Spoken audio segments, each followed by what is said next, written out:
वृंदावन की संध्या थी, हवा मंद थी, पत्ते धीरे धीरे हिल रहे थे और चारों ओर एक ऐसी नीरवता थी मानो सारा धाम सांस रोककर प्रतीक्षा कर रहा हो।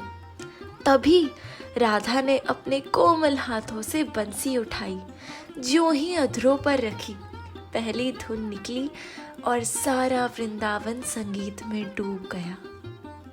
राधा ने छेड़ी मधुर बंसी, गूंजे कुंज बन खिले कली अंसी। धीरे धीरे पास आ बैठी गोपियां, किसी ने झंकार दिए मंजीरे, किसी ने थामी ढोलक, किसी ने कंठ से गाया स्वर। हर गोपी ने राधा के राग में अपना मन अर्पित कर दिया।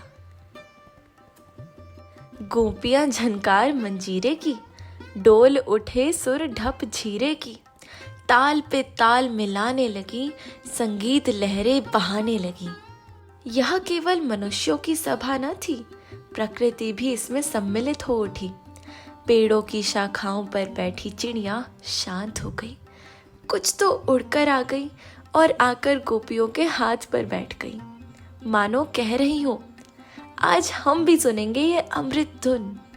पंछी उतरे नभ से प्यारे, बैठे कर पर स्वर में हारे, पंख समेटे आंखें मूंदी, मन सुर नदी में धीरे धीरे डूबी। और उस सभा में श्याम भी उपस्थित थे।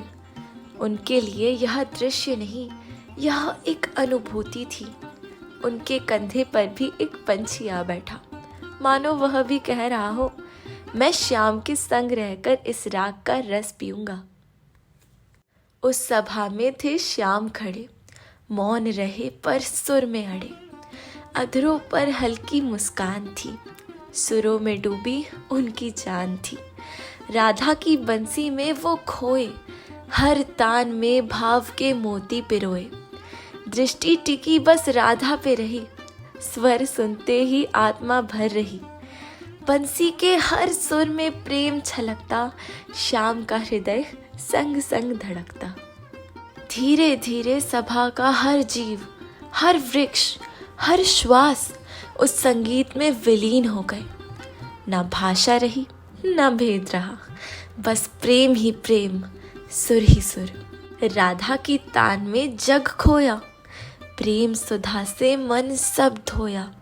वृंदावन रसमय हो गया सारा, बंसी बैठक बनी मन उजियारा।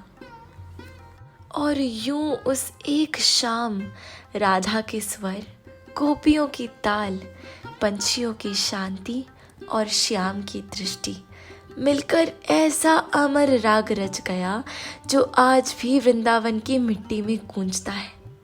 राधा का स्वर जैसे गीता का गीत, गोपियों की लय जैसे वेदों की प्रीत, श्याम की नजरें मौन उपदेश, जहाँ शब्दों का नहीं भावों का है वेश। ये राग न केवल कानों को छूता है, ये तो आत्मा के अंदर तक उतर जाता है। साधक सुने तो साधना बन जाए, भक्त सुने तो भक्ति बन जाए, और जिसने श्याम की दृष्टि को पा लिया, उसका मन स्वयं वृंदावन बन जाए। जैसे राधा की बंसी में प्रेम की रेखा थी, वैसे ही इस चित्र की हर रेखा में वही लेखा है। मधुबनी की ये कला सदियों से अमर पहचान, जहाँ रंगों में बोलते हैं भाव और रेखाओं में छुपे रहते प्राण हैं। इस पेंटिंग में राधा का स्वर है, गोपियों का गान है, श्याम का प्रेम है और चिड़ियों का भी ध्यान है। ये केवल चित्र नहीं, एक जीवित कथा है जो कागज पर नहीं, हृदयों की गहराई में रची बसी है। इस पेंटिंग में मैंने राधा की बंसी की तान, गोपियों का संगीत और श्याम का चित्र सबको एक साथ उतारने का प्रयास किया है। यही है मधुबनी की जादूगरी, जो साधारण रंगों को भी बना देती है भक्ति की डोरी।